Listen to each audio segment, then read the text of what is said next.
kemarin, kira-kira kesulitannya bagaimana? Ada yang susah? Ada yang yakin dapat 100 enggak?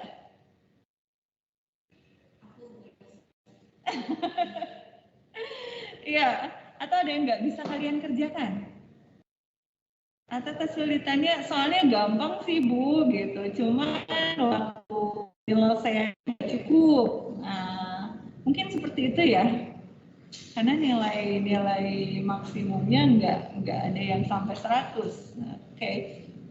Targetannya memang dalam waktu 90 menit itu kalian bisa menyelesaikan 30 soal. Berarti kalau kalian bilang, Bu waktunya kurang, jadi 120 menit harusnya gitu. Kalau 120 menit soalnya jadi 40 soal. Jadi ya sama aja gitu. Jadi memang harus diselesaikan dalam waktu sekian. Ya, Ibu mau nge-share-nya dari laptop Ibu aja. Ibu join dulu. Ini kelas 12 2. Fidel di sebelah berapa orang? Barusan di sebelah berapa orang? Banyak ya? Dasar. Ini yang rajin Fidela ini ada di sini. Oke, bentar. Ibu masuk dari sini. Iya. Ini Ibu close ya. Atau biar kelihatan Fidelanya? Modalnya Fidela? Oh, nggak mau Fidela. Oke. Lihat yang ada di sini aja ya. Nah, coba sekarang Ibu mau share. Suaranya terdengar? Aman? Aman ya? Karena yang dinyalakan cuman yang gede, yang ibunya di off. Ini kisi-kisinya. Kisi-kisi US. Oke, kalau kalian lihat kisi-kisinya, oh begitu aja, sederhana kok. Bentar ya, kita lihat. Fidel duduk di depan kan, jadi lumayan kelihatan ya? Kelihatan. Kalau ibu kasih segede gitu, masih kelihatan? Kelihatan. Cukup ya. Ya. Nah di sini ini terkait sama KD dan materi pokok.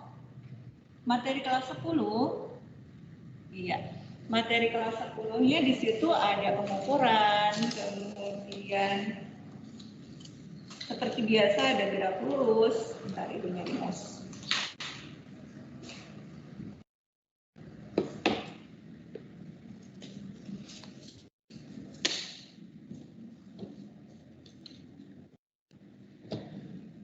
Ya. Pengukuran, berarti kalau pengukuran kalian harus tahu bagaimana menggunakan alat ukur ya. Bagaimana membacanya, kemudian menentukan suatu besaran dan dikaitkan sama aturan angka pentingnya. Kemudian untuk gerak lurus, di sini kita bisa menganalisis gerak lurus, bisa dari grafik ataupun bisa dari soal cerita. Intinya apa di sini? Intinya adalah penggabungan dari dua gerak, yaitu GLB dan GLBD. Kondisinya seperti apa? Nanti kita bisa lihat salah satunya di soal TO. Kemudian gerak parabola, apa yang bisa kita cari dari gerak parabola ini? Kalau kita lihat ada dua posisi spesial di situ, yaitu bagaimana kondisi dia di titik tertinggi, kemudian bagaimana di titik terjauh, gitu ya.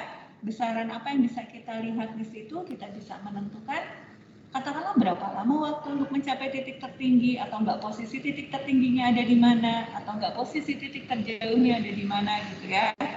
Jadi ini soal yang sederhana sebetulnya. Oke, kemudian gerak melingkar. Gerak melingkar yang kelas 10 ini masih masuknya ke mekanika, kemudian di dinamika kita hubungkan dengan aplikasi dari gaya sentripetal ya. Sentripetal, kemudian masuk ke hukum Newton. Hukum Newton yang pertama ini berarti berkaitan sama apa? Kalau hukum Newton yang pertama berkaitan sama kelembaman, atau dalam kondisi ini ketika total resultan gaya yang bekerja pada bendanya sama dengan 0, apa yang terjadi sih pada benda kalau sigma F sama dengan 0? Ada dua kemungkinan ya.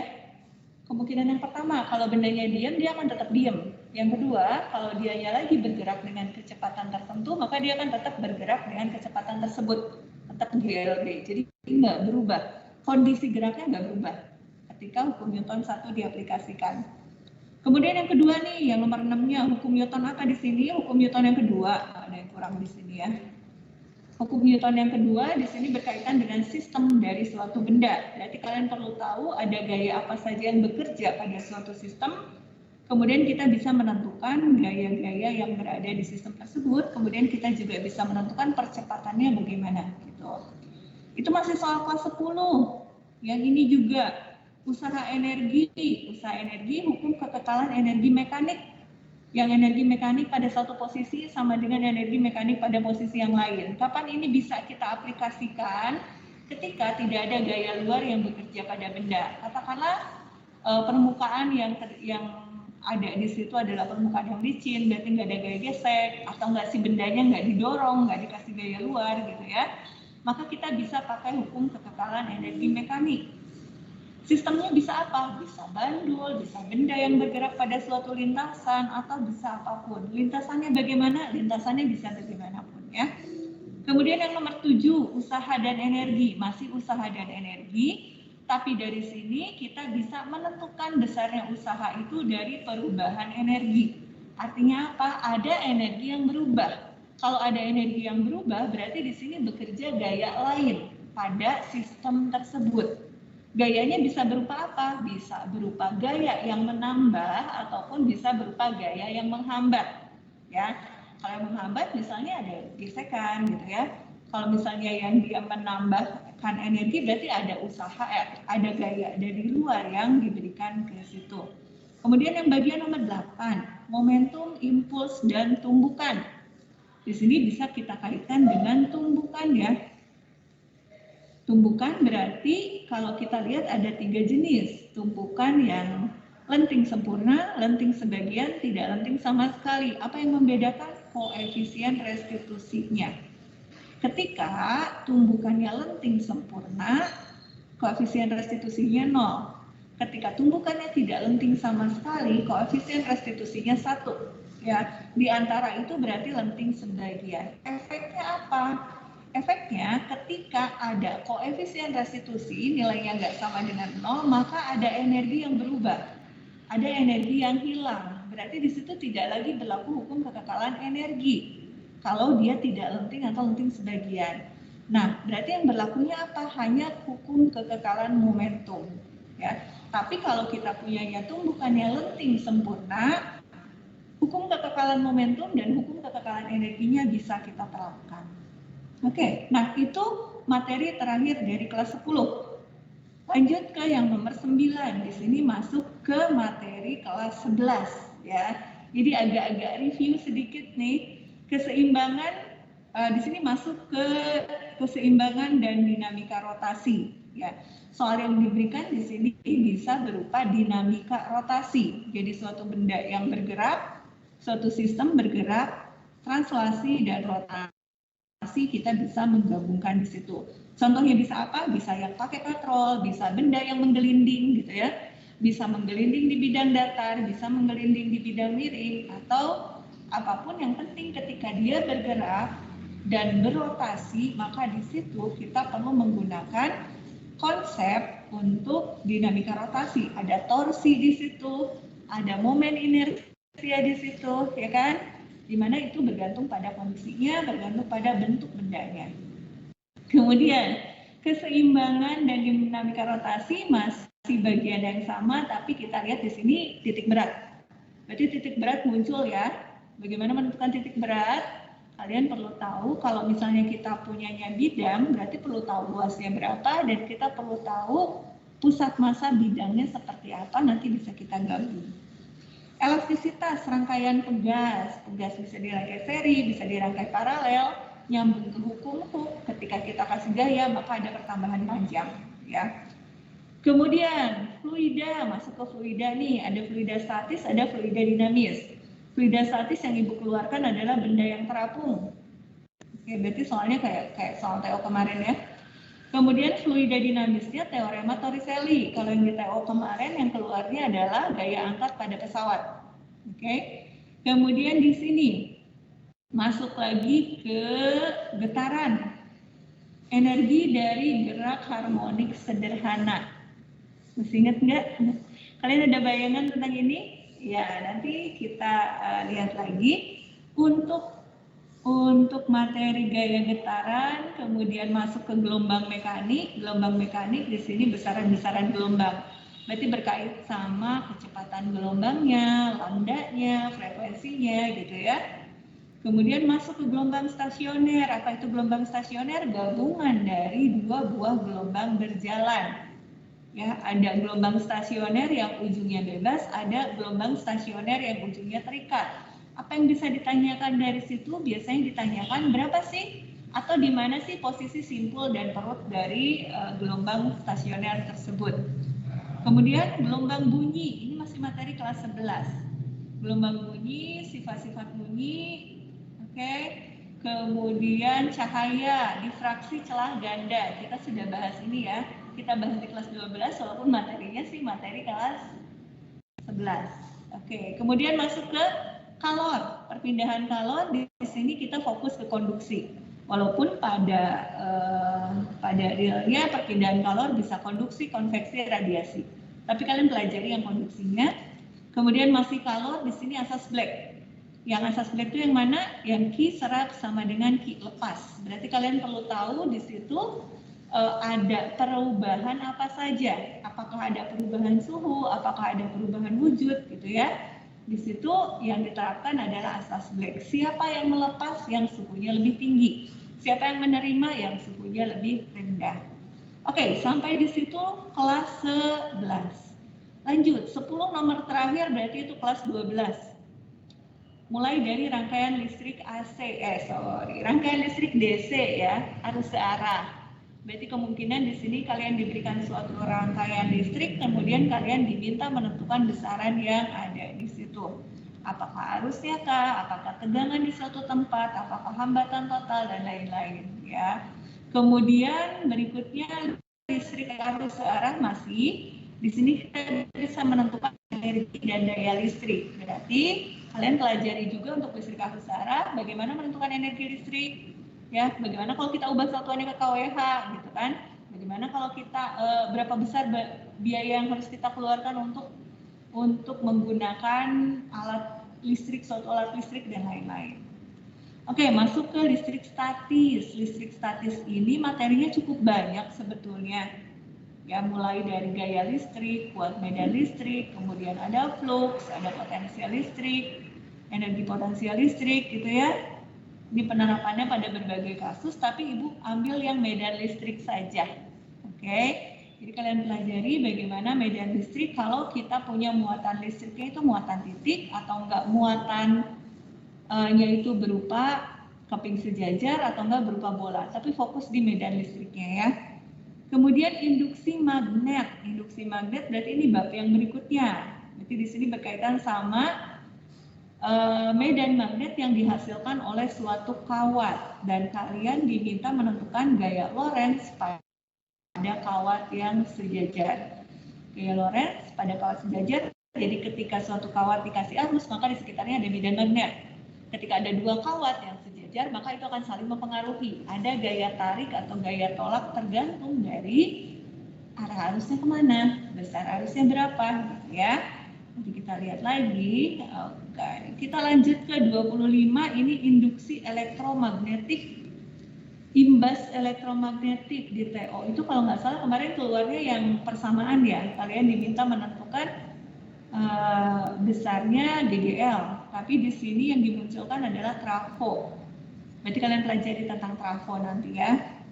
Kemudian listrik arus bolak-balik. Berarti untuk rangkaian arus bolak-balik ini kita perlu pahami bagaimana rangkaian listriknya, kemudian bagaimana menentukan impedansinya, menentukan arusnya, menentukan tegangan pada suatu tegangan antara dua titik dan lain-lain. Kemudian fenomena radiasi elektromagnetik, spektrum gelombang elektromagnetik. Di sini kalian perlu tahu tentang urutannya seperti apa, kemudian bagian mana atau jenis apa yang energinya paling besar, jenis apa yang frekuensinya paling kecil, atau enggak panjang gelombangnya paling besar gitu ya. Berkaitan sama besaran-besarannya dan fungsinya apa, pemanfaatannya apa. Kemudian masuk ke efek fotolistrik. Dari efek fotolistrik ini kalian perlu ketahui konsepnya seperti apa, kemudian besaran apa yang bisa kita tentukan dari sini. Biasanya berurusan sama berapa besar sih energi kinetik dari elektron yang terlepas dari logam ketika disinari suatu cahaya. Oke, seperti itu. Bisa dalam bentuk grafik, bisa dalam bentuk soal cerita. Nah, dua yang terakhir ini masuk ke fisika inti. Fisika inti di sini karakteristik inti atom. Dari sini kalian bisa menentukan berapa defek massa, berapa energi ikat inti dari suatu atom gitu ya. Kemudian yang berikutnya adalah radioaktivitas atau peluruhan. Berarti di sini kita bisa menentukan untuk peluruhan. Untuk yang nomor 29 bisa jadi yang keluarnya adalah reaksi atau enggak unsur aja yang ditentukan apa defek massa dan energi ikat inti gitu. Oke, seperti itu kira-kira kisi-kisinya. Kebayang lah ya, gampang ya. Ya enggak sih? Yalah, ada bayangan. Oke, buat membantu kalian belajar untuk hari Rabu nanti, kalian tambahkan di sini. Nanti ini filenya ibu kasih di Microsoft Teams. Kalian tambahkan rumus-rumus yang berkaitan dengan topik tersebut. Berarti ini sekalian kalian ngafalin ya. Kayak misalnya pengukuran harus bagaimana, gerak lurusnya rumusnya ada apa aja, teori singkatnya seperti apa gitu ya, GLB ya, begitulah. Rumus-rumusnya apa yang dipakai, intinya lebih ke situ. Karena kita setelah memahami soal, mau nggak mau memang kita harus menerapkan. Nerapin kemana? Nerapin ke rumus yang ada. Ketika rumusnya lupa, udah kita nggak tahu apa-apa gitu ya. Beberapa soal bisa kita selesaikan pakai logika, tapi logika pun harus tetap seiring dengan konsepnya bagaimana. Jadi yang ini kalian kerjakan, buat di kertas, tulis tangan ya. Tulis tangan, kalian boleh highlight bagian-bagian yang menurut kalian penting atau nggak boleh kalian tulis dengan cantik buat kalian belajar juga. Ini untuk hari Rabu. Ya, untuk hari Rabu, berarti Rabu kita masih akan lanjut bahas soal-soal, tapi kalian sudah punya pegangan, nggak lagi nol. Oke, seperti itu. Ngerti ya? Iya, sekarang kita lanjut ke bahas soal TO, mungkin beberapa saja karena kita cuma punya waktunya berapa menit lagi? Sekitar 20 menitan ya? Oke, coba Ibu akan share bagian yang ini.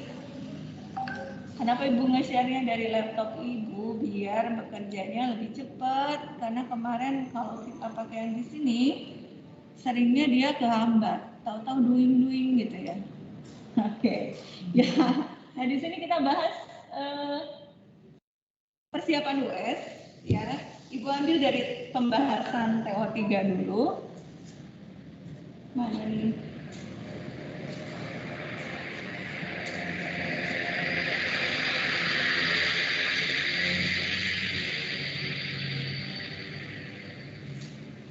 Rasanya kalau ngelihat nilai-nilai kalian nggak terlalu bawah gitu ya, dalam arti masih di atas 50-an sampai 80-an. Iya. Nah berarti kalau yang masih 50-an, kalian lihat target kalian sampai mana, bagian mana yang tidak kalian mengerti dari sini. Kayak soalnya lumayan mudah ya. Cuma mungkin waktunya. Ada beberapa soal yang memang jawabannya tidak ada, itu Ibu anulir. Oke? Iya. Nomor berapa aja yang waktu itu nggak ada? Akmal dapat berapa soal yang nggak ada jawaban? Gimana Bu? Dapat berapa soal yang nggak ada jawaban? Nemuin soal yang nggak ada jawaban? Lupa saya. Lupa? Oke, Irfan. Ada soal yang nggak ada jawabannya? Lupa Bu, nggak tahu. Tahu, Fidel? Ada ya. Setelah dikerjain, perasaan kerjainnya benar gitu. Hah? Oke, coba kita tengok ya. Ini beberapa Ibu skip sih. Ibu nggak bahas semua, nanti kita lihat yang sesuai sama kisi-kisi itu pun nggak semua ya. Karena keterbatasan waktunya. 50, kita sampai jam berapa? 8.40 ya? 20 menit berarti. Oke, soal nomor 1, gampang lah ya untuk yang ini ya. Pokoknya intinya kalau ada pengukuran kalian harus bisa membaca alat ukur. Baca alat ukur, kemudian nanti menentukan besaran, gunakan aturan angka penting. Untuk aturan angka penting kalian ingat kembali, jika angka pentingnya beda, kemudian operasinya itu perkalian atau pembagian, berarti hasil akhir harus diambil angka penting yang paling sedikit. Oke? Nah, sekarang kita lihat soal yang di sini. Sambil agak-agak menyegarkan kalian kembali ya. Oke, lihat. Kita punya neraca haus dan kita punya mikrometer skrup.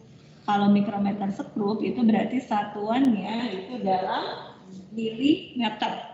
Ya. Oke. Untuk neraca haus pembacaannya berapa itu? Di zoom, kalau nggak kelihatan boleh di zoom. Fidel kelihatan nggak Fidel? Bisa beda apa juga buram. Oh buram? Oke, kalian di sini buram nggak? Masih bisa dibaca? Waktu itu kurang kebaca, Bu. Baca. Yang ini mah jelas ya. Sebentar, coba kita zoom, boleh? Jadi alat ukur yang muncul bisa jangka sorong, bisa mikrometer skrup, bisa neraca haus gitu ya. Ini kebetulan 2 nih yang dimunculkan. Ya iyalah, Ibu lihat layar yang ini, tapi Ibu pakainya laptop, maafkan. Oke. Ini kita lihat bagian sini.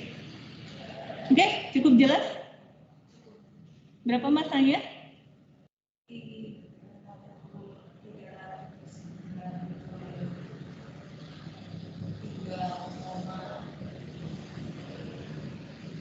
Oke, benar. Fidel udah jawab, jawabannya benar. Yang di rumah? 393,3, Bu. Oke, benar. 393,3. Berarti kalau neraca haus kalian tinggal lihat saja bagian-bagian yang ditunjukkan oleh ini ya. Oke, dapatlah si masanya. Sekarang panjang, lebar, tinggi. Masih ingat cara baca mikrometer skrup ya? Oke, lihat yang ini. Panjangnya berapa?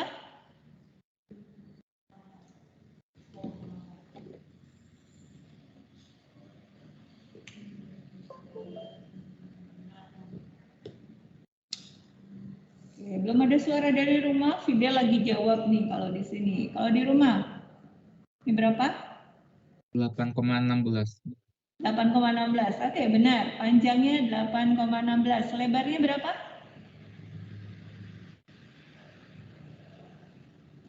2,28. Oke, tingginya berapa?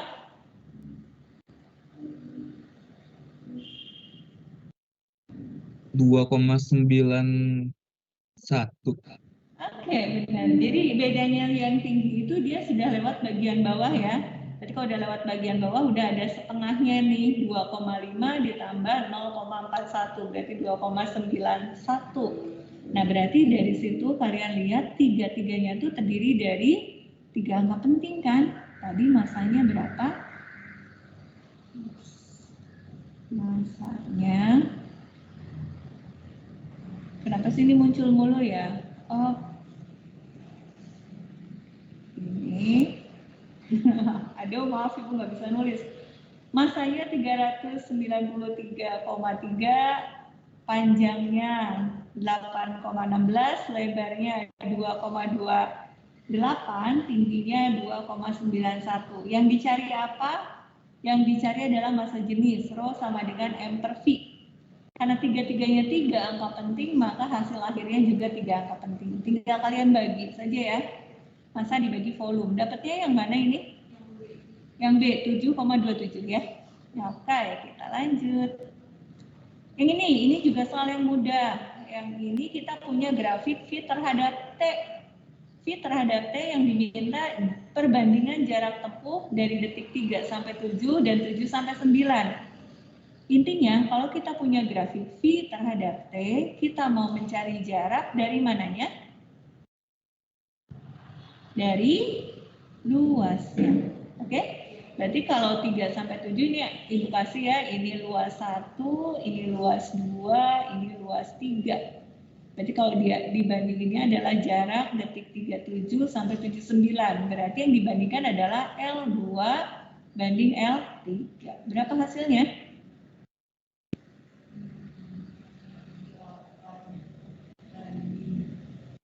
Ya. 8 banding trapesium luas 3, setengah alas kali tinggi. Setengah kali 2 tambah 5, 7 kali tingginya 2, 7 ya. Oke, 8 banding 7 gitu. Nah dari sini biasanya yang ditanyanya apa? Selain ditanya jarak, seringkali ditanya percepatan. Kalau jarak bisa kita dapat dari luas, kalau percepatan bisa kita dapat dari kemiringan. Berarti dari selang 0 sampai 3, percepatannya berapa?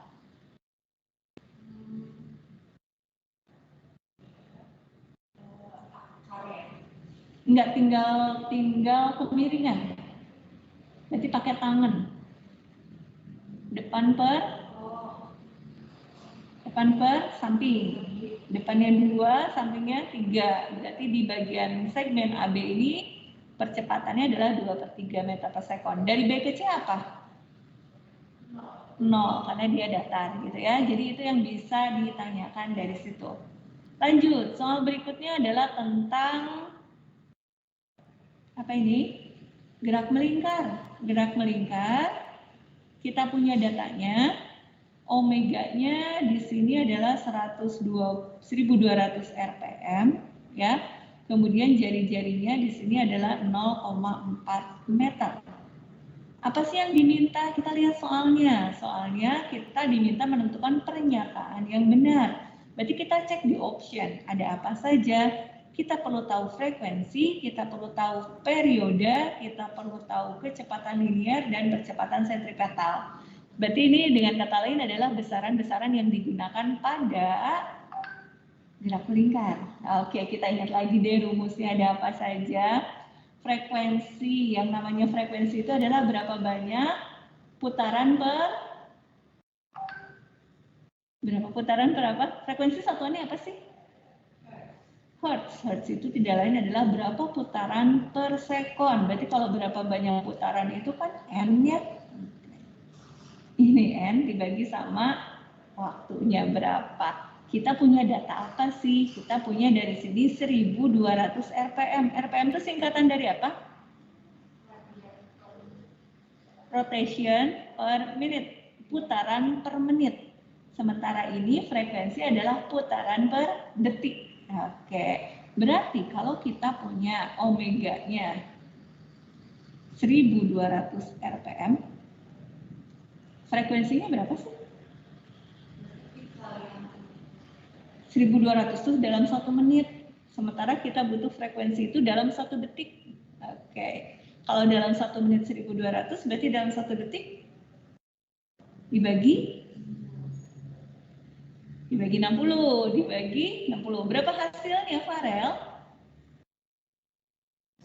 20. Oke, 20 Hz. Berarti yang ada 20 Hz ini sudah benar ya. Frekuensinya 20 Hz. Oke, apa lagi? Periode. Apa sih hubungannya antara periode sama frekuensi? T sama dengan F. Tinggal kita balik berarti ya. T sama dengan 20 sekon. Apakah hasilnya 0,5? Kalau 1/2 0,5, tapi 1/20 nolnya nambah lagi ya, 0,05. Berarti yang ini salah, ini salah, ini salah. Kita cek coba, tinggal kecepatan linier. Kecepatan linier, apa sih hubungannya antara omega dengan psi? I sama dengan omega dikalikan dengan N. Tapi omeganya harus dalam radian. Ya, Boleh nggak pakai yang 1200 langsung kita masukkan ke sini? Enggak boleh, kita pakai yang radian. Tapi kita tahu frekuensi ya. Berarti omeganya adalah 2πf dikalikan sama R. Berarti 2π, frekuensinya 20, R-nya 0,4. 20 0,4, 8 kali 2, 16 pi. Oke, satuannya apa? Meter per sekon. Berarti ini benar.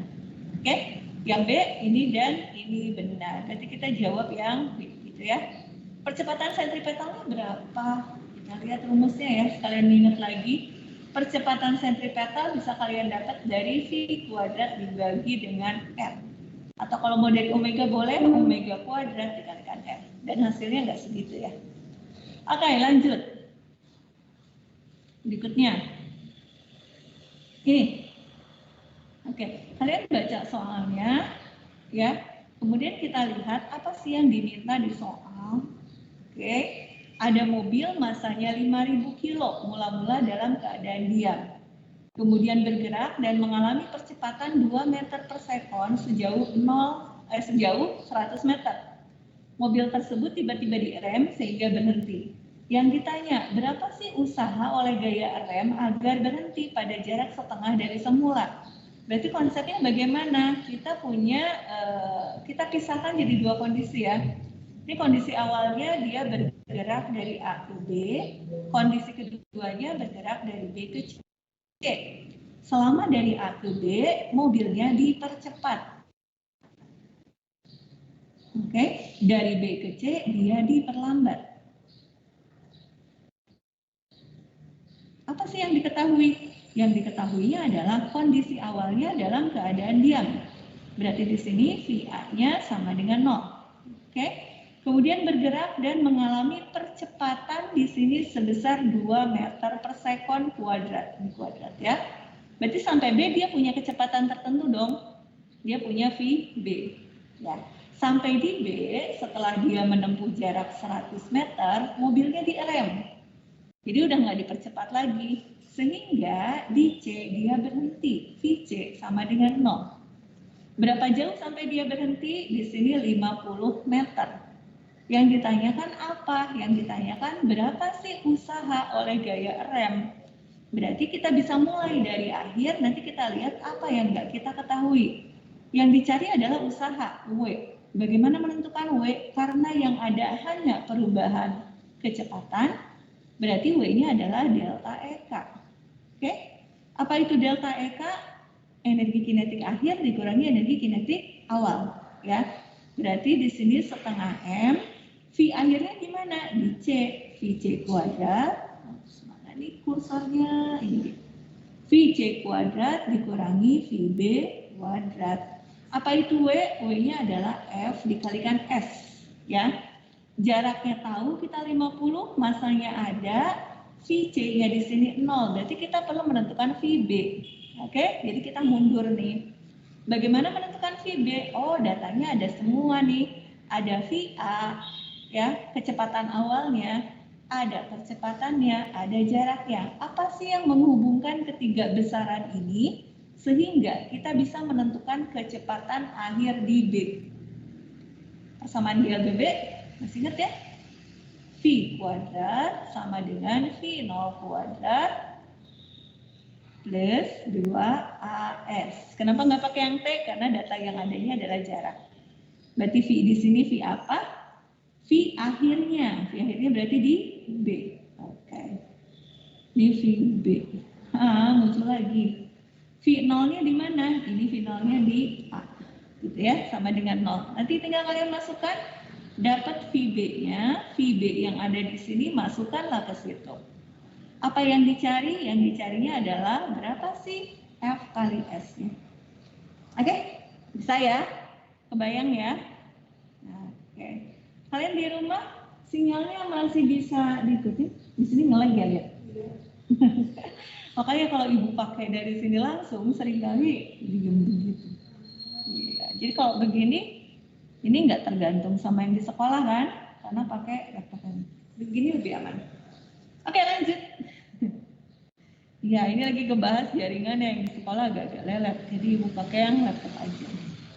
Nah, ini masuk ke tumbukan. Oke, tumbukannya di sini tidak diminta menentukan kecepatannya, tapi kalian diberikan pernyataan dan diminta memilih pernyataan yang benarnya bagaimana. Kalau kalian punya soal tentang tumbukan, kalian bisa pisahkan kondisinya sebelum tumbukan dan sesudah tumbukan. Oke, apa yang berubah? Masanya sih nggak berubah ya.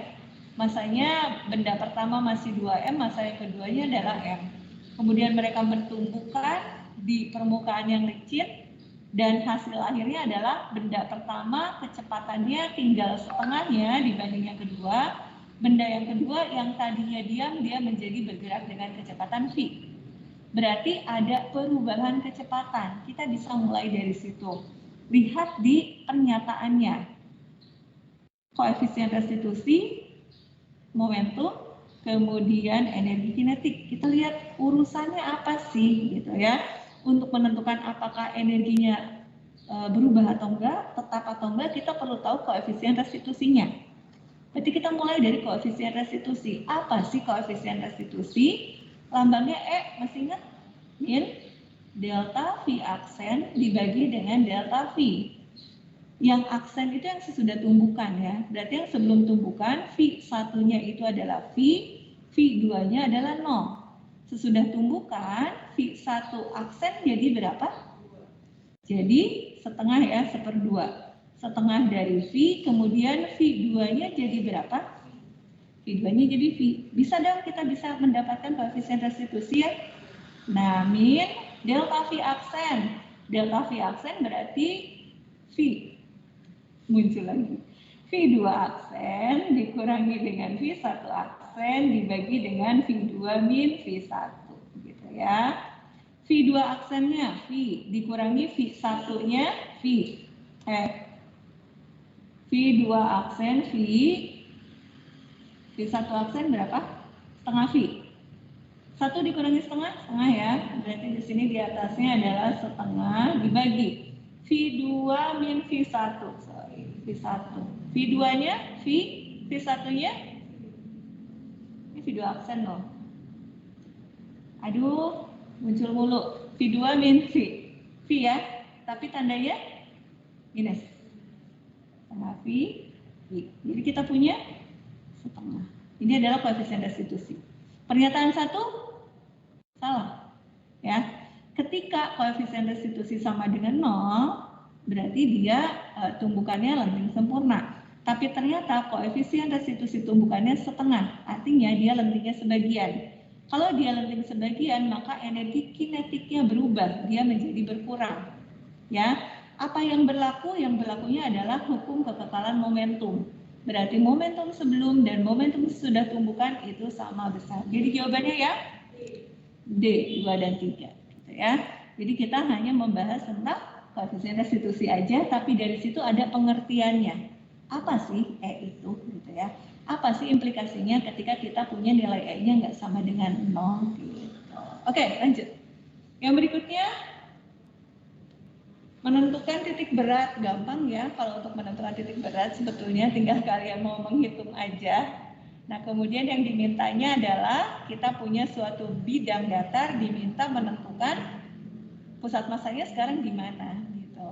Apa data yang kita perlukan? Kita perlu tahu berapa luas masing-masing, kita perlu tahu berapa X pusat massa masing-masing bangunan, kita perlu tahu koordinat vertikal dari pusat massa bangun masing-masing. Kita bisa bagi jadi 3 ya. Ini 1, ini 2, ini 3. Apa yang bisa kita gunakan? Kita pakai persamaan untuk X pusat massanya adalah A1X1 plus A2X2 plus A3X3.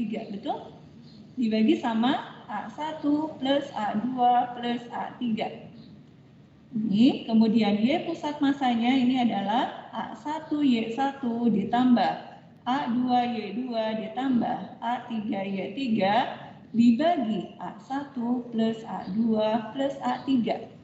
Nah, kalau kita hitung satu persatu, ini nanti biasanya ketemu angka yang gede. Ibu kasih cara bagaimana kalian bisa mengerjakan lebih sederhana dengan membuat angkanya jadi lebih simpel gitu ya. ini yang X prime ini bisa saja kita tuliskan sebagai, ini kan penjumlahan dari perkalian A dengan X ya. Ini jadi sigma AX dibagi dengan sigma A. Yang bawah ini adalah sigma AY dibagi dengan sigma A. Oke? Nah sekarang kita bisa tuliskan untuk benda satu, benda, maaf. Oke.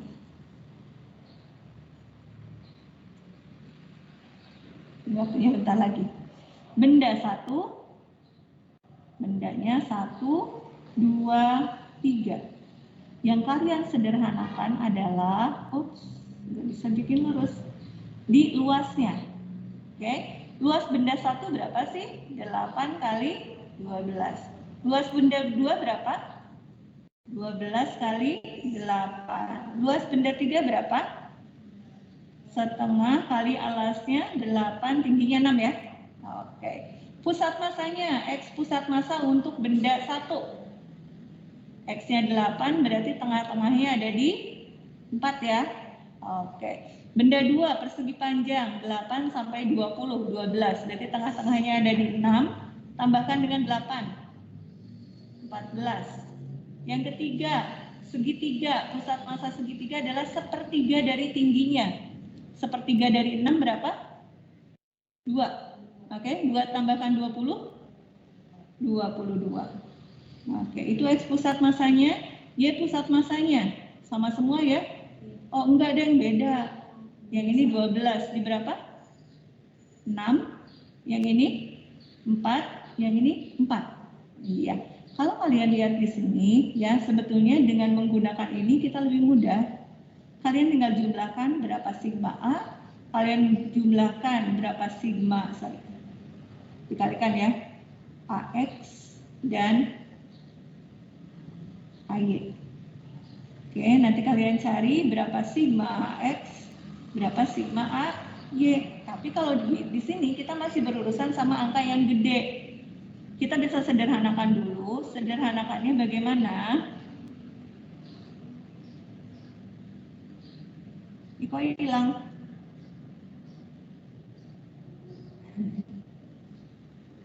Ya, kalian sederhanakannya luasnya. Kau hapuslah yang barusan. Nggak bisa diambil. Ini andunya pakai benar. Andu.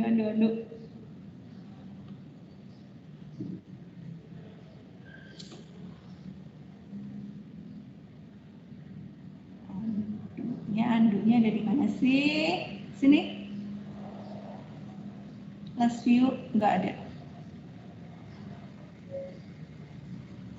Ya. Udah deh, karena waktunya udah tinggal bentar lagi. Ini sampai jam 8.40 loh.